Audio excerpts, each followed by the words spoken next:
Hello and welcome. Today in this lecture we are going to talk about Laplace transform.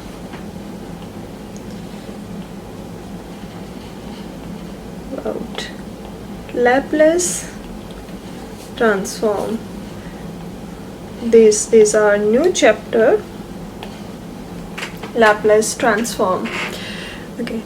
So first let's discuss the motivation behind studying the Laplace. Laplace is very efficient method to solve ODEs and PDEs. It's very important to understand the Fourier transformation also, but in this course we are just going to discuss about the Laplace transform. How Laplace help in solving in ODEs and PDEs, I'll show you later. Okay, so you can assume the Laplace transform like a machine, and this machine takes the input ft and gives you an output Laplace of ft. And how this machine is important to us: if you give an input, so suppose you are giving an input as a differential equation,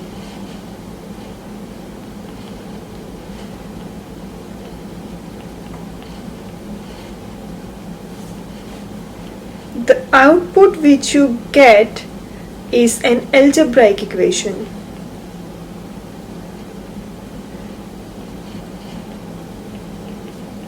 And that makes Laplace transform a very efficient and very strong tool. So what we are going to do, how we are going to use the Laplace, let's sketch the method, and we will discuss more problems in coming videos. So we take a differential equation. Suppose we have a given differential equation. It can be linear, non-linear, any order. We apply the Laplace transform to it, and this Laplace transform convert this differential equation into an algebraic equation. And algebraic equations are very much easier to solve than differential equation. You just need to find the roots of this equation. Then we solve this equation. We solve our algebraic equation using whatever methods we have. Like if we are dealing with second degree, we have quadratic formula, right? Once you get the solution, you apply inverse Laplace.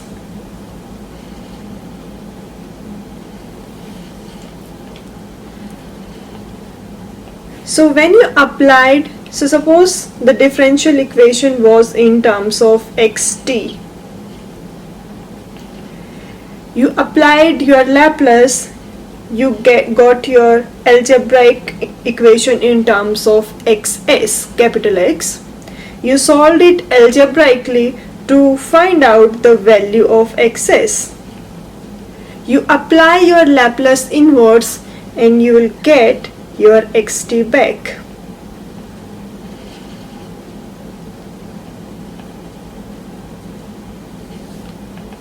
So you get your solution of differential equation, your function xt. That's how we use the Laplace transform. Okay. Now let's define what is a Laplace transform.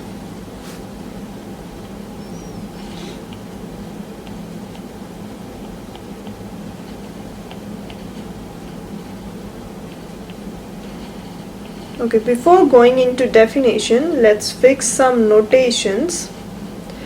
So what we generally do is we write Laplace of ft equal to fs. Means the input function we write with small letters and the output function we are going to write with the capital letter, and we write with the same letter, like small f is input, then capital F is going to be the output. Okay, this is the notation we are going to use.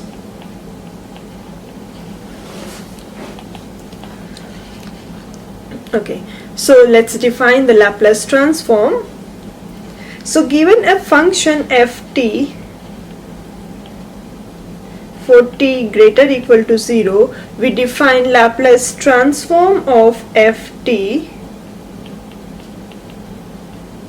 as the integral from 0 to infinity e power negative st times ft dt.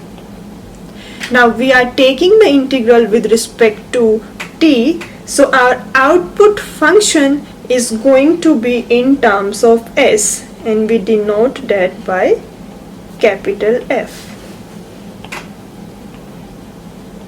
So this here is the definition of Laplace transform. Okay. Now recall that this is an improper integral. You must have studied improper integral in Cal 2. So this is an improper integral, and we should,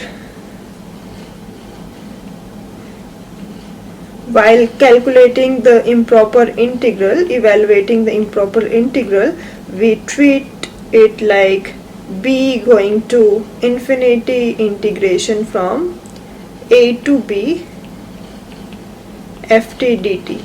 This is how we work on our improper integral, but just for the notational convenience we are going to use a to infinity. We are talking about the limit only, but we are going to use the notation a to infinity only. Okay, so this Laplace transformation is defined only if this integral converges, this improper integral converges, right? We are not going to discuss about the existence of Laplace transform in this class. We are going to assume, okay, the Laplace transform exists for a function, and then we are going to discuss the things. Okay, but whenever Laplace transform exists, it's always unique. So suppose you have two functions f and g which are piecewise continuous,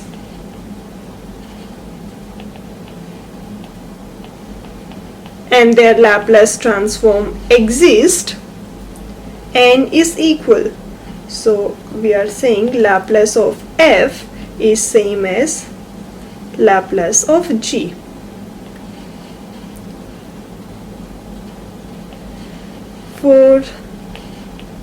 So there exists some s naught such that after that s naught, Laplace of f and Laplace of g are equal. Then f of t is going to be same as gt for all t positive, except possibly at the points of discontinuity. Okay, so this here talks about the uniqueness, right? So if your function f and g are continuous and Laplace is equal, then the functions are going to be always equal.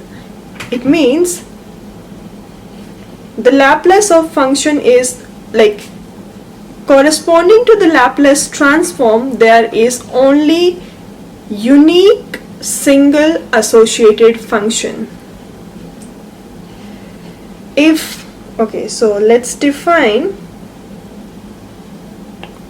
the inverse Laplace transform. Inverse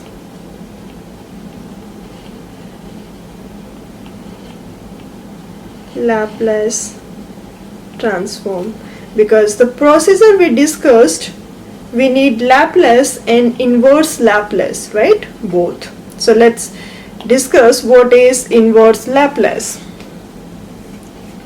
Okay, so let's define inverse Laplace here.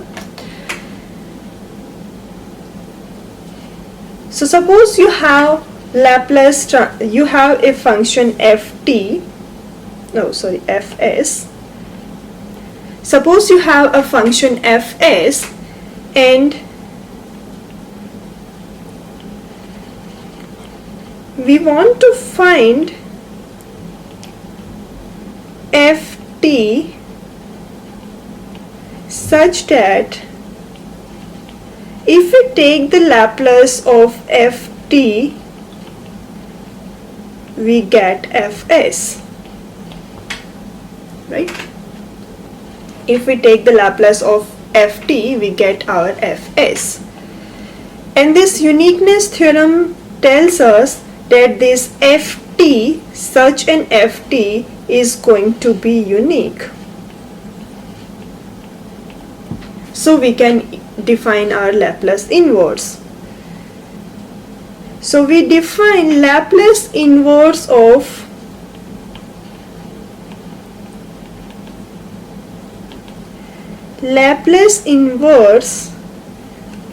fs is equal to ft if Laplace of small ft is equal to fs. This is the definition of inverse function, right? If you are defining the inverse of any function. Now Laplace inverse can also be defined in terms of integral. Like we defined Laplace inverse can also be defined in terms of integral, but solving that integral takes like path integral and all those things, so we are not going to talk about that. This definition is sufficient for us. So just remember, Laplace inverse of fs is ft if Laplace of ft is equal to fs. Okay. So now we are going to list down some basic functions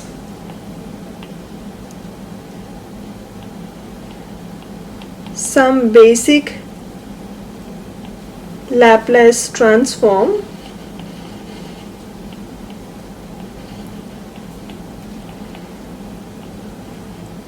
and this table you should always keep by your side whenever you are working on Laplace transform, and with time, with practice, you will eventually memorize this table, because we are going to use this again and again and again.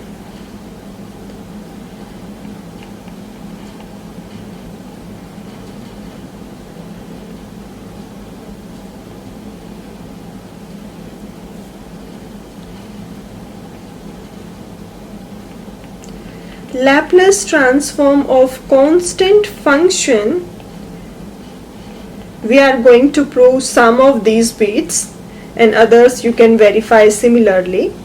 Like Laplace transform of constant function is constant times constant divided by s. Laplace transform of t is 1 over s square. Laplace transform of t square is 2 over s cube. If we talk about power n, Laplace transform of t power n is equal to n factorial divided by s power n plus 1. Okay. Laplace transform of e power at is equal to 1 divided by s minus a. We change the sign of power. If in the power, if the coefficient is a, the Laplace transform is 1 over s minus a. Laplace transform of sine omega t is omega over s square plus this omega square.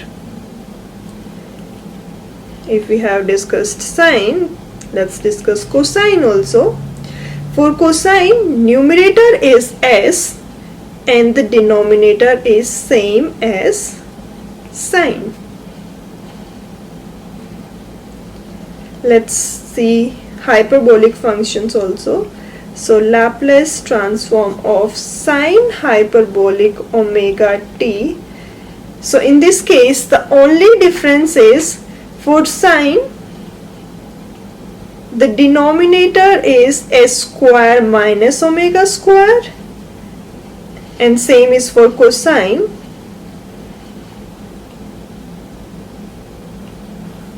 The denominator is, so cosine hyperbolic,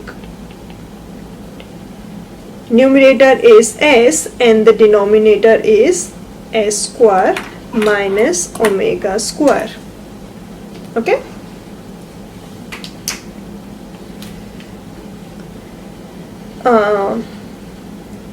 I want to write down one more function. Before that, let's define that function. This function is called Heaviside function.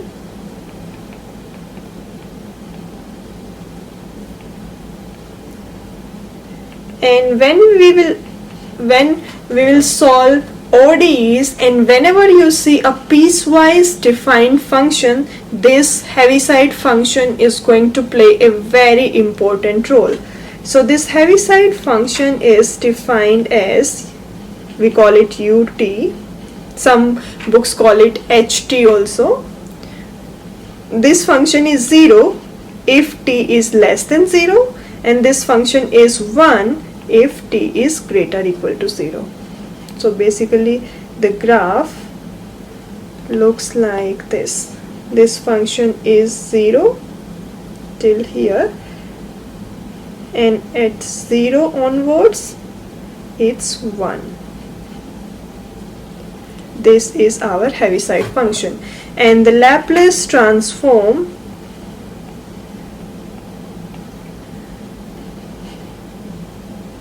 is e power negative as divided by s.